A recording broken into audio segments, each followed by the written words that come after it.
Hey everybody, welcome back to some more early morning barking, talking about BPD and NPD by somebody that has both. Today we're talking about the 5 NPD symptoms that hit me the hardest. Yours might be different, or you might have questions about these, so there's a comment box down below. Jump down and leave me a comment if you would please. So these are in no particular order. I'll start with number 1, but it means nothing. It's meaningless. This is 5 random things. Anyway. Number 1, treating my friends and loved ones badly.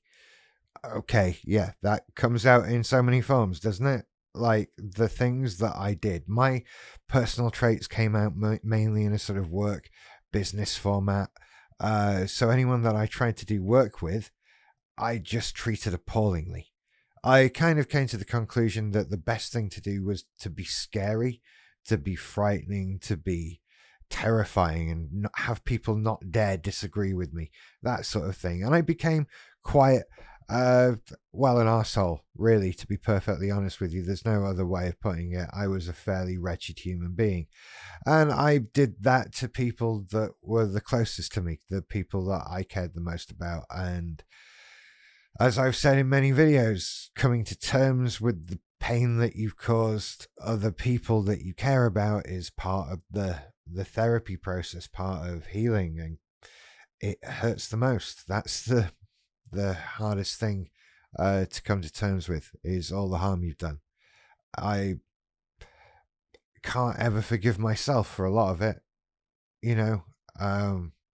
It's very difficult to deal with still. But all you can do is sort of make sure that you don't do it again.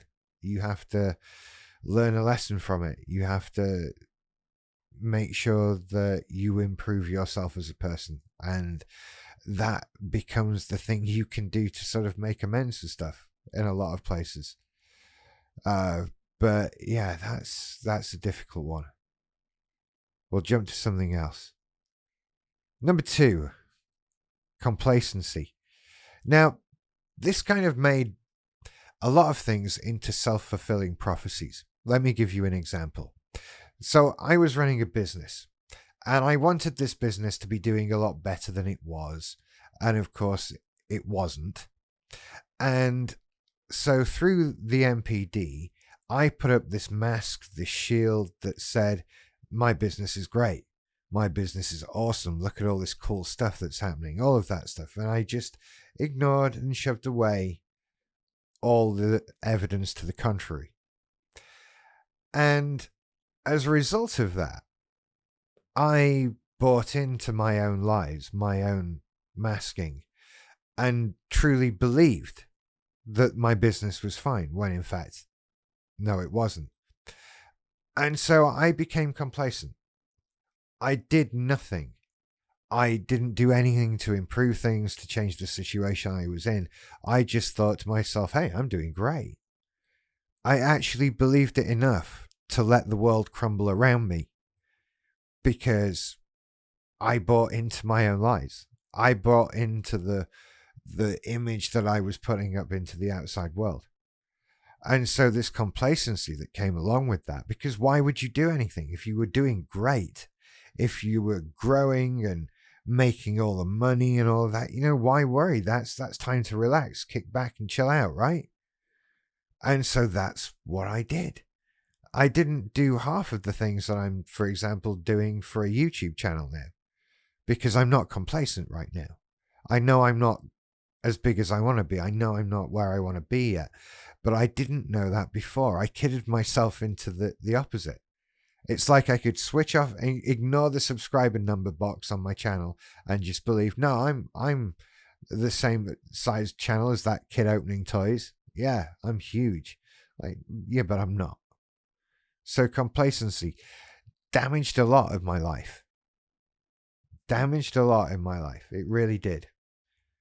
And then we get to number 3. So, number 3, jealousy making me miss out on good stuff. This mainly involves, for me, a lot of musical stuff, right? I couldn't ever enjoy a lot of popular music because secretly I wished I was doing it.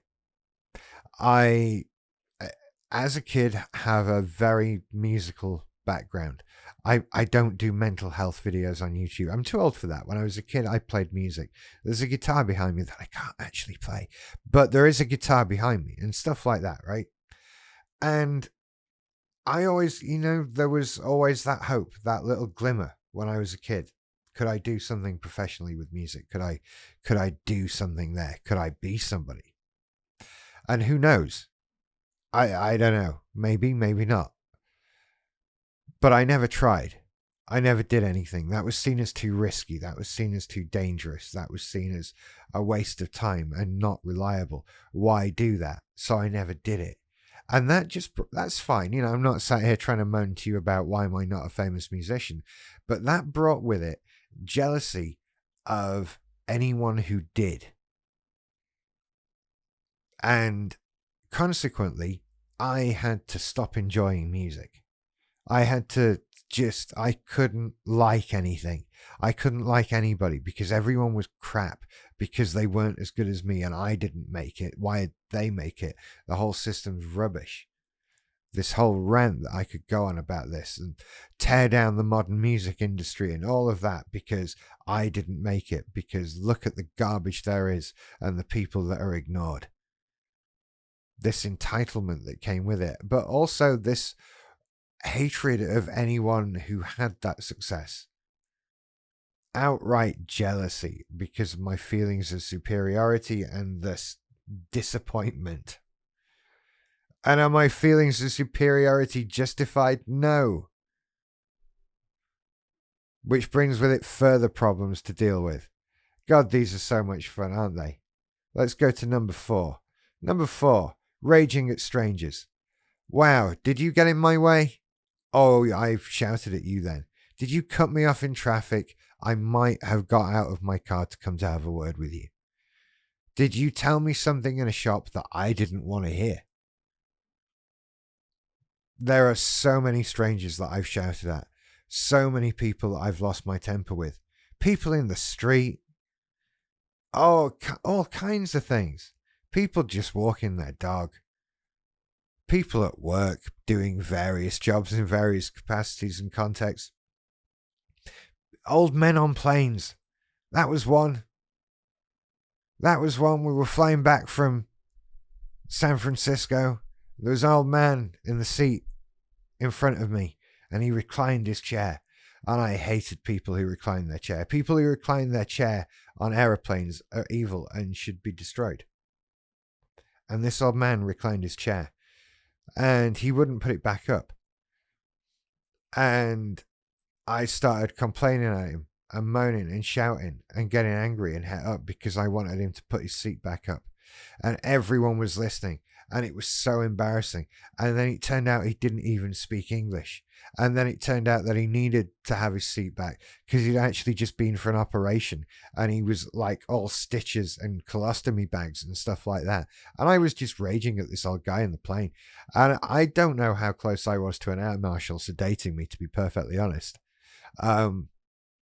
That's not a healthy way to live your life at all.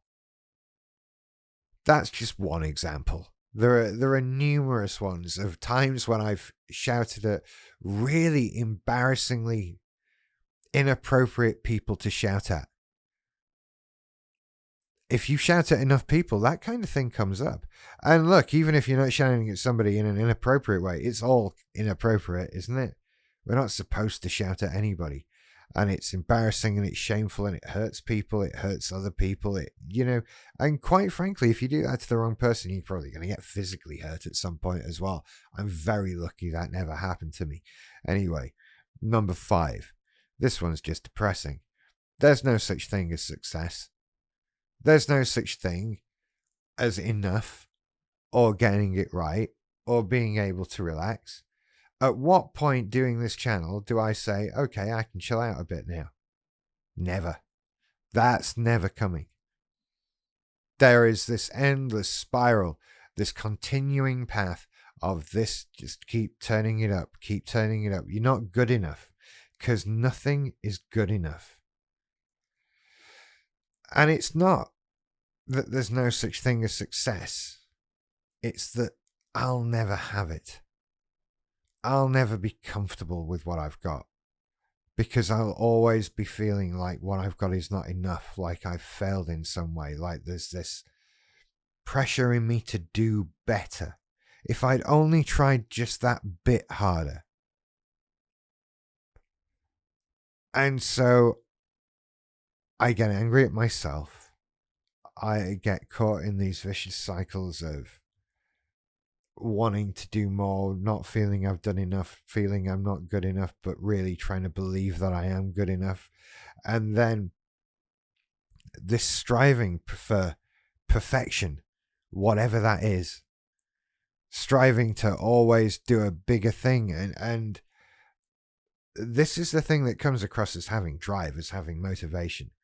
And people go, well, that's a good thing, isn't it? No, this is pathological. This is clinical. This is, it's what breaks us and what fuels us at the same time. Nothing is enough. We have to try hard because we feel bad that what we've got, what we've done isn't enough. This is our trauma.